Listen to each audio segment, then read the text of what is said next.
All right, I wanted to show the flow for creating this little VR sock puppet, which you can control with your right controller in VR. I'll put a link to a downloadable APK with this so people can sideload it on their goggles and have some fun with it. But first, let's dive into the design. So in this case, I wanted to design the character with AI, and I like to start not with text prompts but with image prompts. So what I'll do, I'll go online. I really love Pinterest for this, and I'll just start selecting a whole bunch of images and using that inside of Midjourney to start ideating. You can mix these characters, you can remix, which kind of a different thing, and yeah, there's just a lot of creative ways to use them in Midjourney. Again, really different and new designs. I think Midjourney is still the best for creative ideation, especially when you're going for non-realistic and stylistic, dare I say, more artistic characters or style. One of the hard parts of designing with AI is also the curation process and kind of selecting things where at a certain point you might not see the forest for the trees anymore. So I just like to pick a couple that immediately stand out to me and let it rest, walk away for a little bit, come back, and usually then I immediately figure out which one I like best. So here the top left still got changed quite a lot in the process as I kept iterating on it. And at some point here I take it into Runway, where I usually use Nano Banana for editing the image. So because that's kind of where that LLM shines, and Midjourney is a bit weaker there. So if I wanted to start editing more fine grain things on the model, I use Nano Banana. There I also use some image prompts to actually create the rest of the body, change the materials a little bit. Then I kind of settled on this design. Then I also used Nano Banana to create me a front and a back image, which I then take into Tripo 3D AI. There's a bunch of websites where you can turn images into 3D models. I just happen to use this one. I quite like it. Here, if you have a premium account, I think that's necessary. You can drop in the front and the back textures. You can also create more if the model requires it. Alright, so this gives you this 3D model. What I like to do is create a second image in AI of just the head, high resolution image of just the head, and import that, create a separate model. This just gives me more resolution in the head.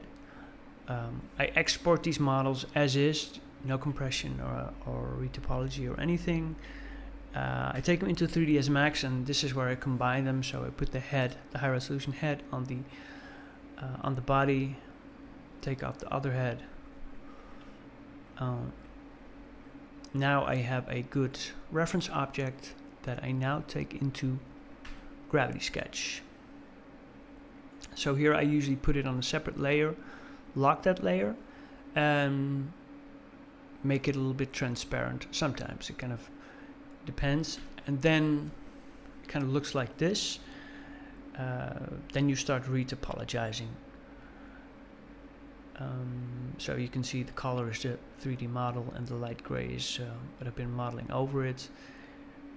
And this is where VR really shines, because the control you have over the topology and the edge flow, it's just very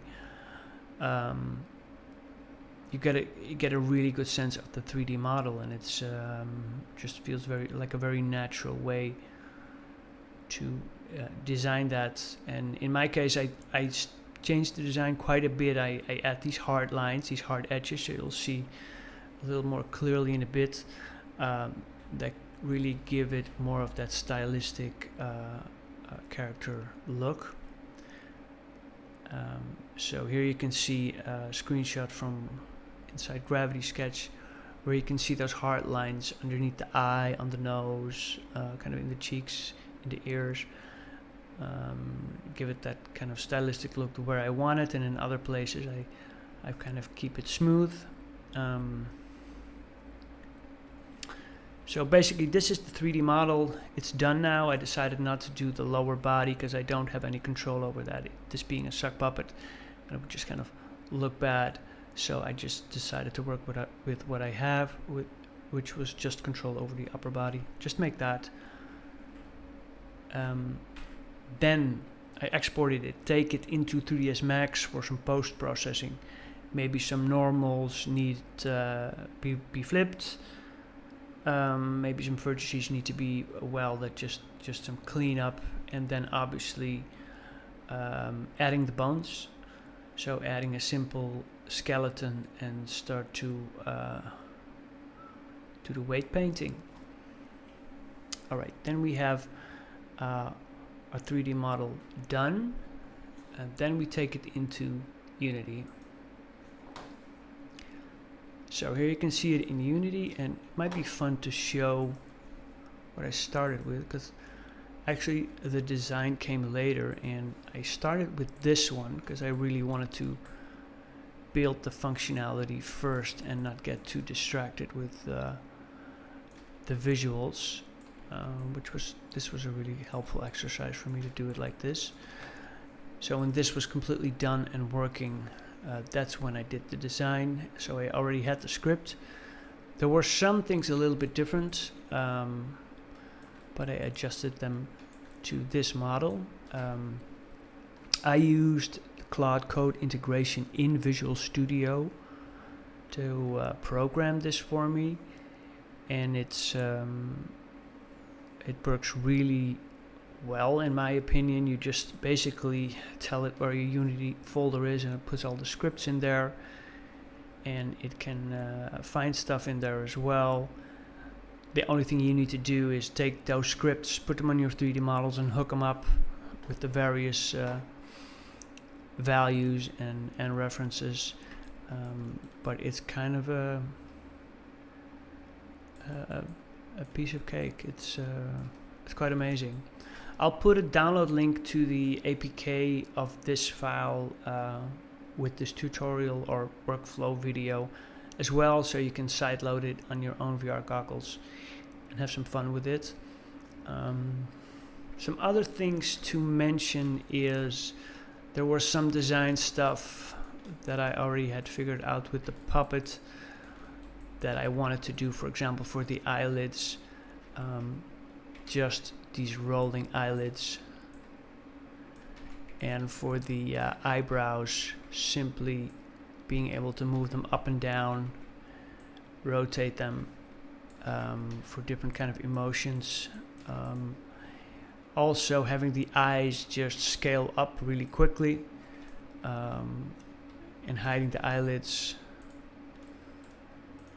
The mouth moves in a very simple way. It just has a lower lip bone basically, but as that lip goes down, I've also animated the mustache to go up, as if it's stuck to the upper lip, and it'll accentuate the mouth moving just a little bit.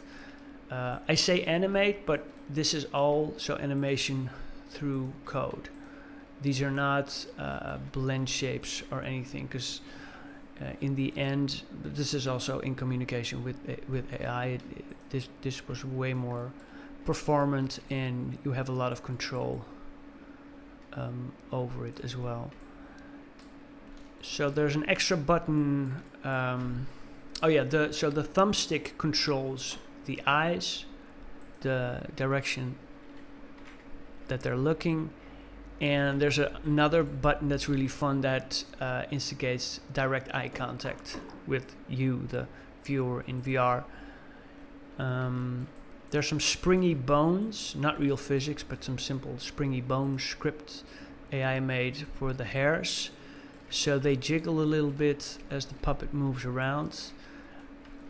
The arms, I think, have kind of similar springy bones, not full physics, but they basically dangle down. And to make sure they don't intersect with the body, I think we put some dummy targets there to kind of suggest the best natural resting pose for the arm. The arms themselves, of the hands themselves, have a little rigid body, so you can pick them up, move them around, obviously just one at a time because you only have one hand free. What else? Yeah, there's a little smoothing script on the puppet because it's attached to your hand, it can get quite jittery. There's a script for the mouth, which also opens a bit wider if you use a second button with the first button. And that's also the same button that squints the eyes, so there's a kind of fun way to kind of make the puppet laugh a little bit, if you will. Yeah, so some eye blinking in there, and then actually some asymmetry in the eye blinking, which is also a detail that I really appreciate.